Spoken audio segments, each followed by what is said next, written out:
What happened to the woman who lost in space? क्या हुआ उस महिला का जो अंतरिक्ष में खो गई?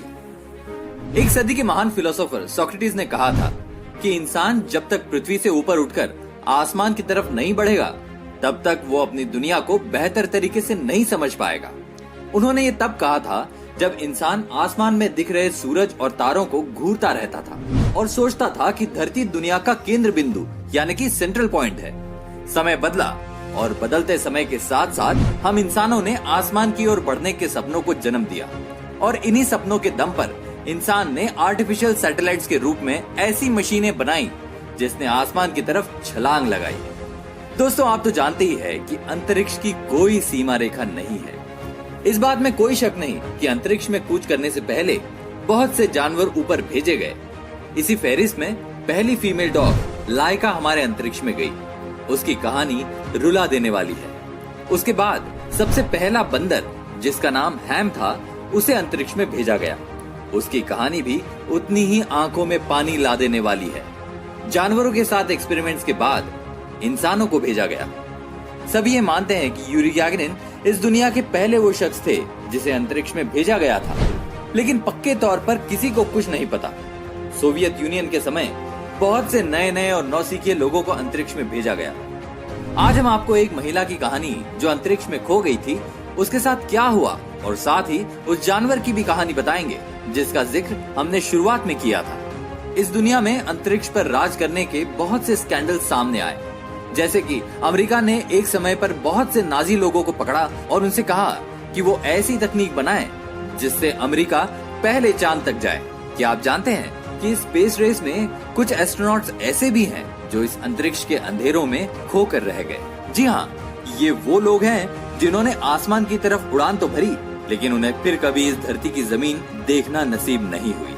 और ऐसी ही एक मिस्ट्री जिसे इटली के दो भाइयों ने दुनिया के सामने रखा था। उन भाइयों के नाम एशले और जिनके सिग्नल धरती से बाहर दूर दूर तक भेजे जा सकते थे। इन्होंने ये काम कई सालों तक किया, लेकिन उनको अपने सिग्नल्स में कुछ भी खास नहीं मिला। लेकिन फिर नवंबर 1963 का समय आया जब उन्होंने एक बहुत ही अजीब सिग्नल सुना। ये सिग्नल पूरी तरह से बाहरी दुनिया से आया था जो मोर्स कोड में था। उन्होंने उसे पकड़ा और उस सिग्नल को डिकोड किया, और जब उन्होंने उसे समझा तो पूरी तरह से हैरान हो गए। उस सिग्नल में एक महिला की आवाज थी और महिला डरी हुई थी और दर्द से करा रही थी। वो धरती पर वापसी की तैयारी में थी और मदद के लिए चिल्ला रही थी। हम आपको असली सिग्नल की ऑडियो क्लिप भी सुनवा देते हैं।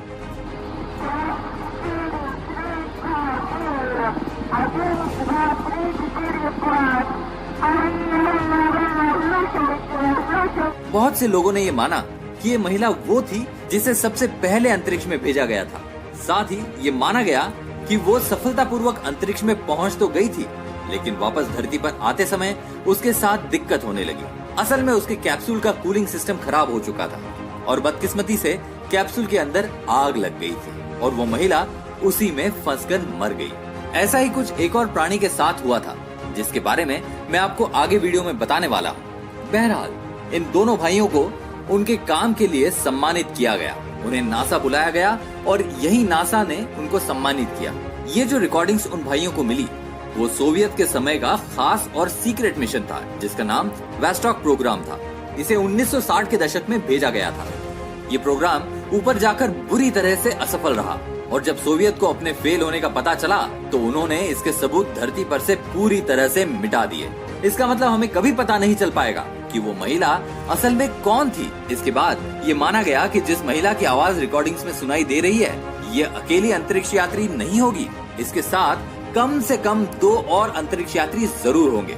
इसीलिए ये कोई नहीं जानता कि सोवियत के समय भेजे गए अंतरिक्ष यात्री आज भी बाहरी अंतरिक्ष में घूम रहे हैं और हो सकता है अब तक ये सूरज के बहुत पास पहुंच गए हों और जल भी गए हों। जैसी दर्द भरी आवाज उस महिला की सुनी गई, उससे ये समझ में आया था कि उसके कैप्सूल में आग लग गई है और अब तक तो उसका कैप्सूल कूड़ा बनकर किसी ग्रह के चारों ओर या फिर शायद धरती के ही चारों ओर चक्कर लगा रहा होगा। ये सोचने में कितना अजीब है कि जिस धरती पर हम रहते हैं उसके चारों ओर मरे हुए लोग घूम रहे हैं। अब मैं बात करने वाला हूँ उस डॉग की जिसे सबसे पहले अंतरिक्ष में भेजा गया था। उसे कैसे भेजा गया, उसके साथ क्या हुआ, ये सब मैं आपको बताने वाला हूँ। आज हम सबको पता है कि अंतरिक्ष में जाने वाले लोगों को सारा श्रेय दिया जाता है, कि उनकी वजह से हमें अंतरिक्ष के बारे में पता चल पाया है। फीमेल डॉग लाइका, जिसे अंतरिक्ष में भेजा गया था, उसका जन्म 3 नवंबर 1954 को सोवियत यूनियन में हुआ था। वो मॉस्को यूएसएसआर में पैदा हुई, जो कि आज मॉस्को रशिया है। वो भी सड़कों पर आवारा घूमने वाली डॉग थी। उसके पास अपना कोई घर नहीं था, लेकिन 1955 में उस डॉग को सोवियत स्पेस प्रोग्राम के एक इंजीनियर द्वारा उठा लिया गया। उसे यहाँ से सेंटर तक ले जाया गया और उसे सोवियत स्पेसक्राफ्ट स्पुतनिक 2 के लिए चुना गया। इस मिशन को सिर्फ इसीलिए भेजा गया था क्योंकि यूएसएसआर अपनी शक्तियों का दिखावा दुनिया के सामने करना चाहती थी। लेकिन इस बात का भी ध्यान रखिए कि ये वो टाइम था जब यूएसएसआर और यूएसए एक दूसरे के कट्टर दुश्मन थे। इस दुश्मनी को आज हम कोल्ड वॉर के नाम से जानते हैं, या फिर इसे हम एक तरह की स्पेस रेस भी बोल सकते हैं। मतलब पूरी दुनिया को ये दोनों महाशक्तियां दिखाना चाहती थी कि कौन सबसे पहले अंतरिक्ष के बारे में ज्यादा जानकारी हासिल कर सकता है। और ऐसे ही एक टेस्ट के लिए स्पुतनिक 2 को बनाया गया। इसमें वो रॉकेट में इंसान नहीं बल्कि एक डॉग को भेजने वाले थे। इसका मकसद ये पता करना था कि डॉग बिना ग्रेविटी के कितने समय तक जिंदा रह सकते हैं। उसके अंदर कॉस्मिक रेज के अलावा तापमान को नापने वाले यंत्र लगाए गए थे। साथ ही इसमें एक लाइफ सपोर्ट मशीन जिसमें ऑक्सीजन जनरेटर लगाया गया था, वो भी इसमें लगी थी। इसके अलावा इसमें एक पंखा लगा था जो केबिन में 15 डिग्री सेल्सियस तापमान होते ही अपने आप चल पड़ता था।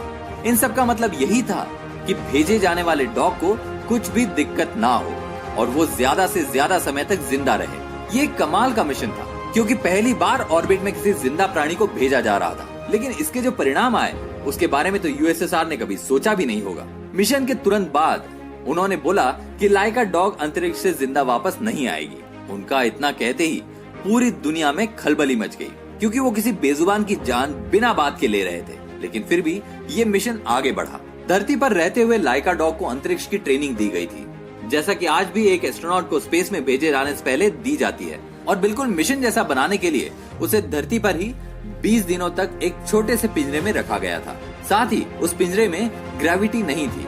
इस काम से लाइका का ब्लड प्रेशर दुगना हो चुका था। इसके बाद वो बीमार भी होने लगी। उसे एक खास तरह का जेल फूड खिलाना शुरू किया गया जो कि स्पेस में जाकर उसका खाना बनने वाला था। उड़ान से एक दिन पहले प्रोग्राम का एक इंजीनियर लाइका को अपने घर ले गया ताकि वो उसके बच्चों के साथ खेल सके, क्योंकि उसे पता था कि लाइका के पास जिंदा रहने का बहुत कम समय बचा है। कमाल की बात ये थी कि उसे इतना सब पता होते हुए भी रॉकेट के अंदर लाइका को उसी ने बिठाया था। और फिर 3 नवंबर 1957 का दिन आया जब स्पुतनिक 2 को सुबह 5:30 बजे लॉन्च किया गया। शुरुआत में सब कुछ सामान्य था। लाइका सही सलामत धरती से बाहर निकल चुकी थी। अब ऊपर गए रॉकेट को 2 हिस्सों में बंटना था, लेकिन यहाँ तकनीकी खामी आ गई और रॉकेट 2 हिस्सों में नहीं बटा। इस दिक्कत की वजह से कैप्सूल में लगे तापमान नियंत्रक यंत्र सही से काम नहीं कर पा रहे थे। जिन पंखों और कूलिंग सिस्टम के बारे में मैंने आपको पहले बताया था, वो सब काम नहीं कर रहा था और अब लाइका के कैप्सूल का तापमान पूरी तरह से गर्म होने लगा। ये माना गया था कि कैप्सूल का तापमान 15 डिग्री सेल्सियस से ऊपर नहीं जाएगा, लेकिन उसका तापमान 40 डिग्री सेल्सियस तक पहुंच चुका था। बदकिस्मती से लाइका के पास कहीं और जाने की जगह नहीं थी और अब वो इंतजार कर रही थी अपनी मौत का। और फिर कुछ ही मिनटों बाद गर्मी के कारण उसकी मृत्यु हो गई। बेशक ये बहुत दर्दनाक था। काम होने के बाद उसे जहर दे के मारने का प्लान था, लेकिन इस प्लान तक तो ये प्रोजेक्ट पहुंचा ही नहीं था। पूरे 5 महीनों तक मरी हुई लाइका ने इस धरती के चक्कर लगाए। इस समय में उसने धरती का पूरे 2570 बार चक्कर लगाया और प्लान शुरू होने के 162 दिन बाद स्पुतनिक 2 ने धरती के वातावरण में घुसना शुरू किया और बदकिस्मती से वापस घुसते समय ये रॉकेट पूरी तरह से जल गया। साथ ही इसमें लाइका की बॉडी भी जलकर राख हो गई। शुरुआत में यूएसएसआर ने कहा कि लाइका ने ऊपर बहुत अच्छा काम किया और बिना किसी दर्द के उसकी मौत हुई, लेकिन हर किसी को पता है कि यूएसएसआर ने उस समय पूरी दुनिया से झूठ बोला, क्योंकि लाइका तो जिस दिन ऊपर गई थी तभी उसकी मौत हो गई थी। साथ ही ये सच्चाई दुनिया को 2002 में पता लगी और पता लगा कि असल में लाइका के साथ क्या हुआ था। आज दुनिया भर में लाइका के चाहने वाले हैं और मॉस्को में तो लाइका के नाम से एक स्टैचू भी बनवाया गया है। साथ ही इन मिशंस ने यूएसए और यूएसएसआर के ऊपर जानवरों का ऐसा इस्तेमाल करने के लिए सवाल भी उठाया और लाइका के बाद ये निर्णय लिया गया कि अगर कोई देश किसी जानवर को ऊपर भेजता है तो उसे वापस लाने की भी जिम्मेदारी उसी की होगी। तो ये वो दर्दनाक घटना थी जो लाइका नामक डॉग के साथ हुई। दोस्तों, आपको ये बदकिस्मत कहानियां कैसी लगी हमें कमेंट करके जरूर बताएं।